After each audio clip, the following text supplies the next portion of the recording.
Welcome to the Resilient Mindset Podcast, an exciting new podcast by Resilience Queen, Justine Martin. Justine is the owner and founder of the Resilient Mindset, a division of the Justine Martin Corporation.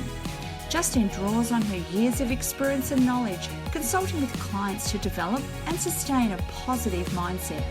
Focused on igniting your passion, purpose and power, follow the Resilience Queen each week as she delves into the mind of her guests, exploring fascinating stories and inspiring journeys.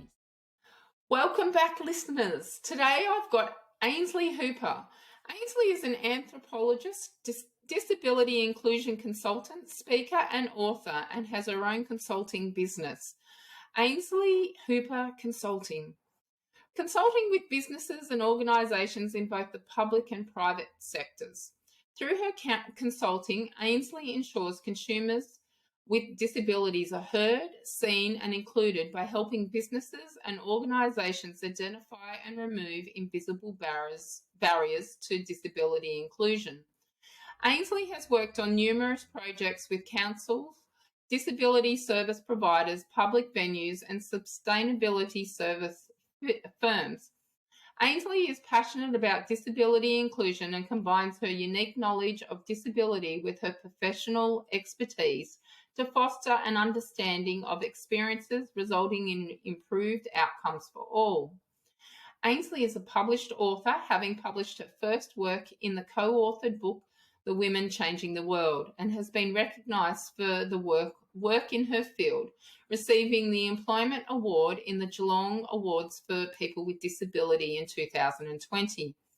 This award recognises someone who has achieved success or made a substantial contribution to empowering and developing others in the workplace or in the community. Ainslee graduated from Deakin University in 2015 with a Bachelor of Arts with honours in Anthropology. Ainslee is on the Access and Inclusion Advisory Committee for the City of Greater Geelong, the Women and Body Mapping Research Study Advisory Group, and sits on several NFP Advisory Boards. Ainslee enjoys working out in the gym in her spare time and competing in powerlifting and strongman. With 3 gold medals under her belt for bench press, Ainslee currently lives in Geelong. So resilience to me, it's been a complicated relationship with resilience. So I used to work in a call centre. I did that for 20 years and it was for a government agency and it was fielding a lot of angry customers. So there was a lot of abuse. And so the idea back then was if we couldn't handle the abuse, we weren't actually taught how to handle abusive customers.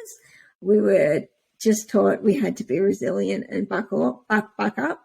So instead of going through training to handle those customers, we were put into resilience training. And if we had issues, again, resilience training. So I never had a very good relationship. Whenever I heard the word resilience, it sort of triggered me. Didn't want anything to do with it. But then I had a nervous breakdown in 2016 as a result of bullying in the workplace, not because of the customers, but because of management. And so from there, so it's basically so that was 6 years ago and I'm still in recovery from that. And I've only just recently learned about the window of tolerance, which I have 0. When things go wrong, everything just implodes on me. And so learning about that and what the role resilience plays in that. Yeah, that's a terrible thing to have happened, Ains, and a terrible experience in learning about what resilience is. I mean, resilience nowadays, the definition is how quickly you bounce back from the adversity that you're facing. And I think that government agency definitely got it wrong with you and everyone else that was working there at the time. So what's an adversity you've faced and how did you draw on your resilience now that you know the definition of resilience to cope? For me, I mean, I was born with a disability. In regards to that, I don't consider that kind to be an adversity because I knew no different. Yeah. So for me, it's definitely been the nervous breakdown and dealing with that. I'd say that's probably been one of the biggest changes. But also, like when I was in my 20s, I had to be hospitalised due to migraines, and as a result of those migraines, there was instructions that I had to lie flat, and I was doing that for about 3 months, and with my disability, having no feeling from the waist down, and no idea about pressure care. I ended up with a pressure sore on my backside, which took a year to heal. And then a few years later, I ended up getting swine flu, and that broke down again because I just spent time in bed. And so from that point onwards, I had to start. So I was about 28 around then, 28, 29, and I had to start using disability services, like to get supports in. Yeah. That was a huge thing for me because I'd always been pretty independent until then. So learning how to deal with that, again, that kind of life change, that was another big event. Yeah. And isn't it like, because I know, myself, I have to get services in as well. And it's like, well, if I don't get the services in, I don't have the independence. I've lost my independence. But by getting services in, I've still lost my independence, but it gives me some independence back, if that kind of makes sense. And it is hard to get your head around these things. So what coping mechanisms do you use when you're facing an adversity? I was using destructive coping mechanisms up until, basically, I've never been very good at finding coping mechanisms. I would always throw myself into something that would help me not have to think. So alcohol, food, drugs? Food, substances. Yep. Yeah. So food and substances. I also realised that, because I stopped drinking about 5 years ago and realised that the way I was drinking, I drank to deal with the mental health issues. So now, as a lot of people do. Yeah. And so now I'm actually just, as of last year, so I was doing a PhD studying COVID and disability and learning, and whilst it was fascinating the first year, like the pandemic, because everything started to be disability inclusive, the second year was not so much fun because of all the anti-vax talk that was going on and the ableism involved in all that. So basically I dropped out of that and started to really focus on self-care, and it's been sort of connecting through gym and to a personal trainer that I've...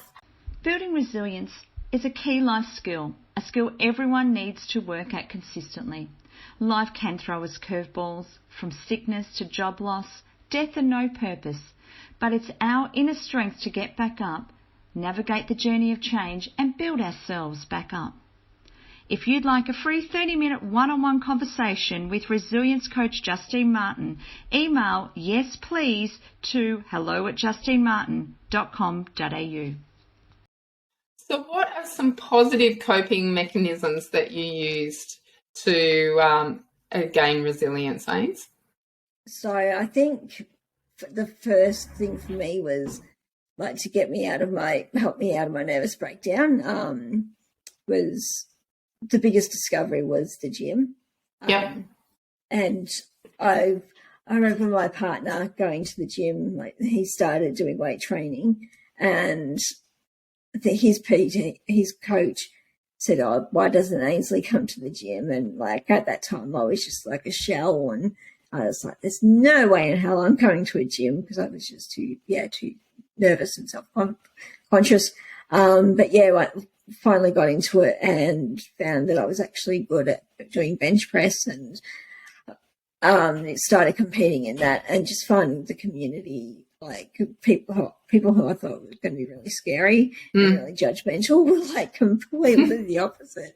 And it's like a big family. So that's probably having built, like having that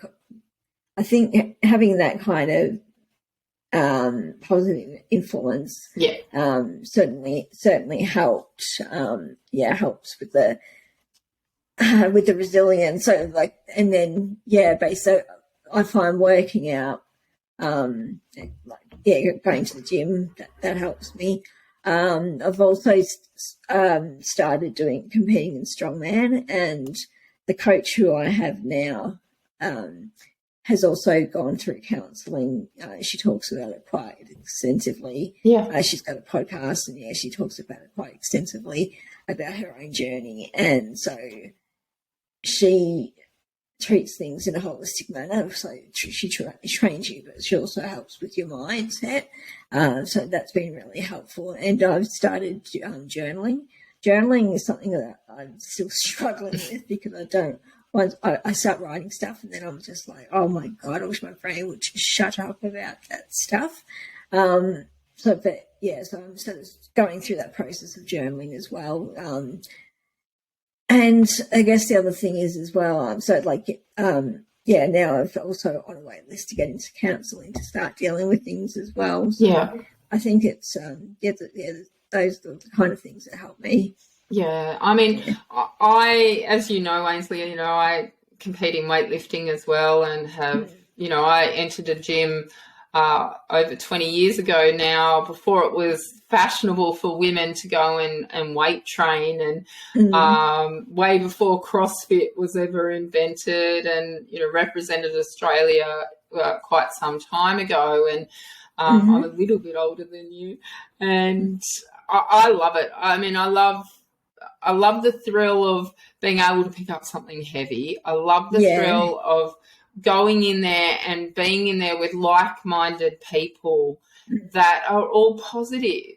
And like you said, that community. And when you are facing an adversity, you can go in there and you concentrate on lifting those heavy things, and the world disappears for that moment of time, because you have to focus on what you're doing or you will injure yourself.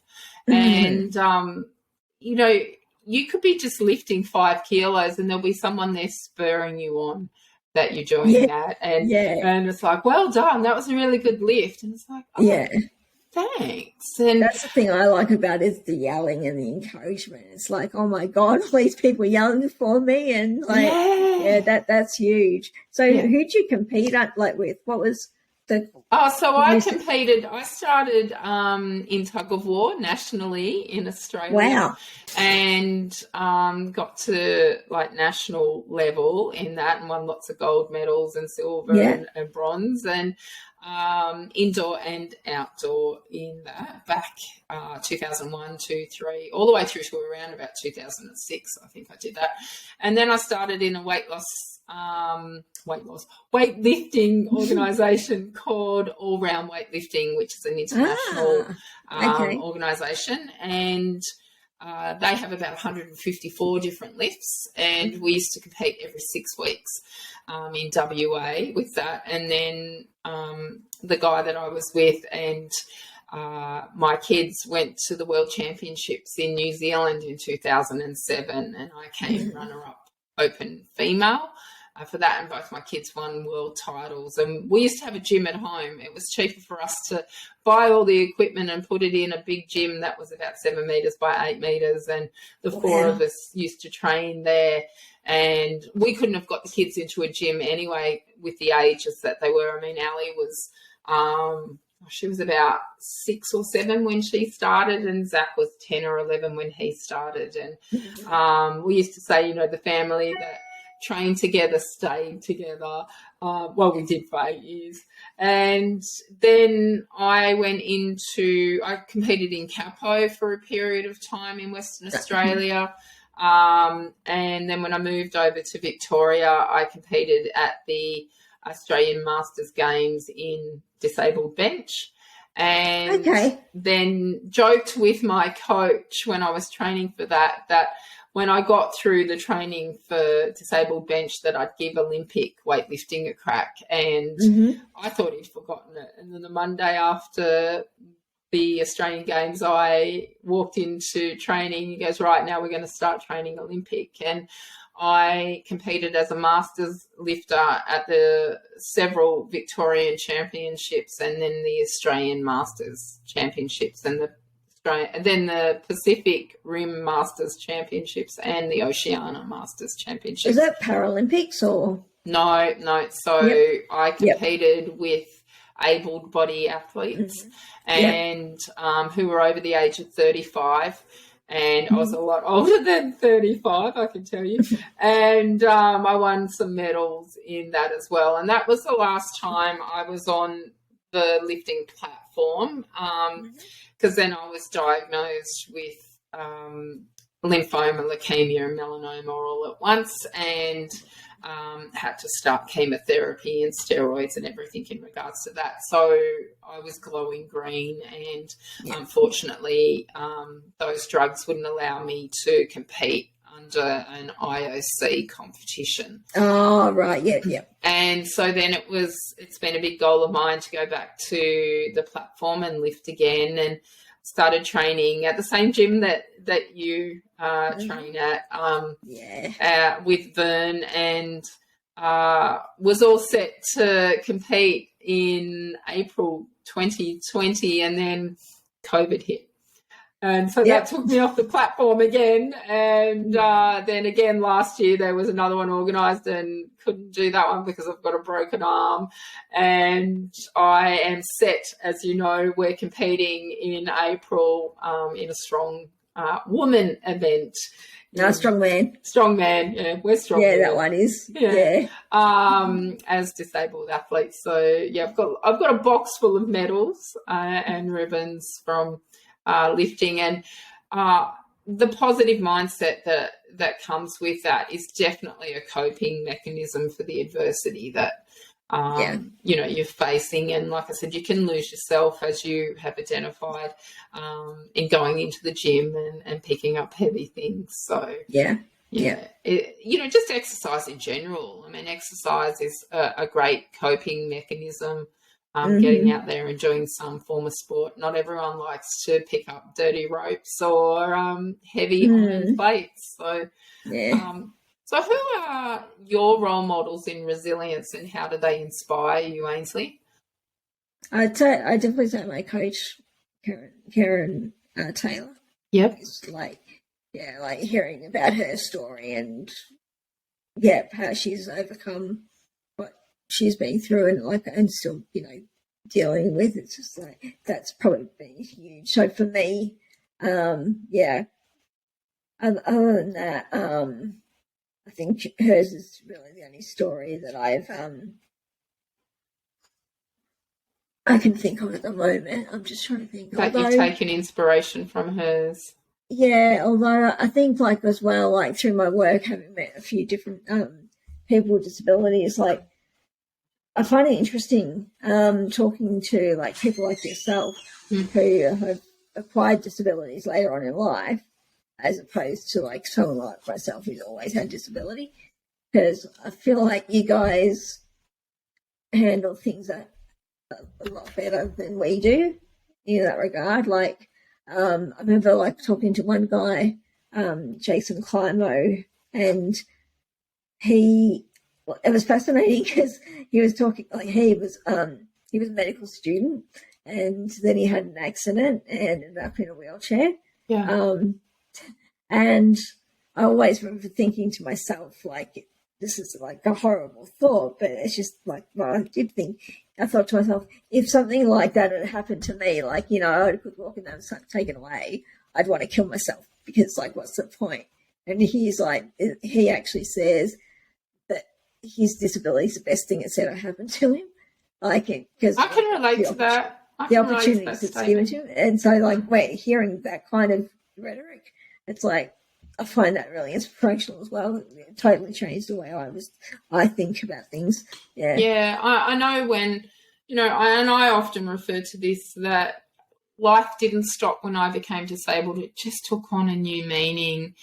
and a better meaning than what I was living before. I was merely existing prior to becoming disabled, and I would not be doing everything that I'm doing now had I not, gone that pathway.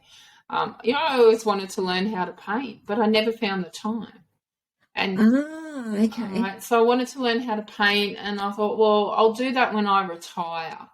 Whereas now I make time for things. Right. Okay. Because I know how precious time is now. And I've said this in quite a few of the other podcasts that, time is the most precious commodity. You can't buy it, reuse it, sell it, or borrow it. So be careful on what you spend it on and who you spend it with. Yeah. I was going to wait until I retired, 60, 70, 80, 90 years old before I ever picked up a paintbrush. And I think of the joy and what I get out of painting now. I would have missed 30, 40, 50 years of that. And that's sad. So becoming disabled wasn't a really bad thing because it taught me a lot of values and stuff that I was oblivious to before. And I'm sure that's the way that your friend, feels as well with it. But I can understand where your point of view as well with it. But, whatever adversity we're facing, it's about we don't give up, but we learn to modify. Yeah. We modify our lives around that, and how quickly you can modify and accept that life isn't going to be exactly the same the way that it was last week or yesterday or that morning or last year. Shows resilience and how quickly you bounce back. Yeah. So what are your passions in life, Ains? So my passion in life at the moment, so I would definitely say strongman. Yeah. Yeah, that's definitely I think so for me, I found like doing bench press and that powerlifting stuff. That was awesome. But then with powerlifting, bench press is the only thing I can do. Yeah. So that's great. But it gets a bit boring, especially when you're the only person competing. So every time you go up into a competition, you get a gold medal. It's great, You're the best there on the day. Yeah, exactly. The only one there on the day. So that gets a bit boring. But yeah, so now with strongman, there's just so much that you can do. Every competition is different, and all the events are different. So because of the versatility of it, to me, it's I can actually I've been able to find things that my body can do that I didn't even think was possible. So that's probably a passionate one of my passions at the moment. And also with the work that I do, helping people. Yeah. My work is all about helping people see the world through other people's eyes. And when I see that, when that finally happens and people then start to improve things and do things differently, that's another passion of mine. So definitely my work and my personal life have sort of all come together into one thing. And your dog. Don't forget Sheldon. Sheldon. Yeah. Yeah. There's some great passions that you've got there, and I can definitely identify with the strongman weightlifting side of it. So yeah, and being surprised what your body can still do. That you walk out, you lift something that you don't think that you'll be able to do, or you don't think that you've got the capacity to do, and when you do it, I don't know about you, I am on a high for the rest of the day. Social media know about it because I've posted it up there. it's like, wow, I actually did that. And, Yeah. you know, your And that's mind what is such a powerful tool on what you can achieve with being positive and having goals and setting that up there. And it's like, right, I'm going to achieve that. And even if you are competing against yourself in a strongman event or in, you know, your bench press and that, you're still competing against yourself. And you'll always just be competing against yourself.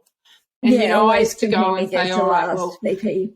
yeah, your PBs, what's your PB and increasing that. And even if it just goes up by 1 kilo, oh, my God. Because sometimes that 1 kilo is a lot of weight.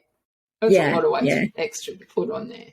And then each time, if you could go in there each time and increase by 1 kilo, wow, that doesn't always happen. So just go up a little bit each time or get a few more reps out and stuff like that. You know, that's resilience. That's overcoming the adversity of everything else in your life to walk in there.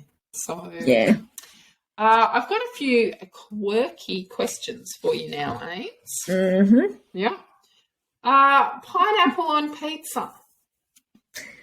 Used to be hell no, now always yes. Ooh, what's your favourite pizza?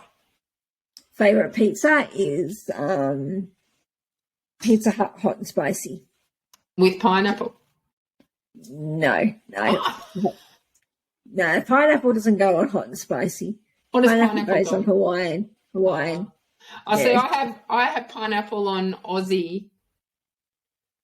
On an Aussie with pineapple and put garlic on it and chili. Oh, yum. Try that one. Let me know how you go. Okay, so coffee, tea, hot chocolate or wine? Coffee. Yeah. How do you have your coffee? In a big cup. In a big cup with Milo and milk. Oh, so you have what's that called? A mochaccino. Yeah, so like 2 tablespoons of coffee, or not tablespoons, I don't know, 2 spoons of coffee. Yeah, I don't make it, my partner makes it. Then a little bit of milk and, Milo. A little bit of Milo. That's it. I've never heard of that combination before. I bet there'll be a few listeners out there trying that one. What's your favourite music? Oh, I've got, that will depend on the day. I have a very, very eclectic music taste. So, for example, I went and saw Cat Stevens for my 40th. I've seen him. I love him. Yeah, so I love him. Did you see him here in Geelong?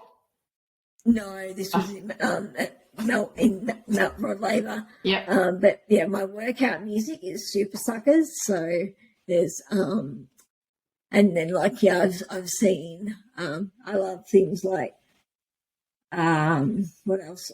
90s music. Basically a lot of anything past like 2000. I'm kind of like, I don't know what the hell it is. So yeah, but it really depends on the day, on my mood. And your mood. I'm like that too. I love Bare Naked Ladies still, and Sister Hazel, and I haven't heard of half those bands. I'm older than you. I've got no idea who you're talking about. Yeah, they're all 90s, and the Wonder Stuff, which is one of my favourite 90s bands, Lemonhead. So I've just got a. All right, I'm going to Google them when we get off here. I'm going to have a listen to them. Yeah, so I've seen Metallica. I mean, so like. Oh yeah, see, I love Metallica too. Yeah. What's your favourite food, Ains? Oh, favourite food. So, it's funny because at the moment, like I've just started on a nutrition, doing nutrition coaching as part of like getting healthy, self-care and all that stuff. So at the moment, I'd probably say popcorn is my favourite food. So that's kind of like my snack that I'm allowed to have. Oh, so just plain popcorn, nothing on it? Yeah, it's cobs. So like it'll be either sea salt or butter. But I'd say that if I'm going to have a cheat meal, which I have a cheat meal once a week, pizza would be the favourite cheat meal, or kung pao chicken.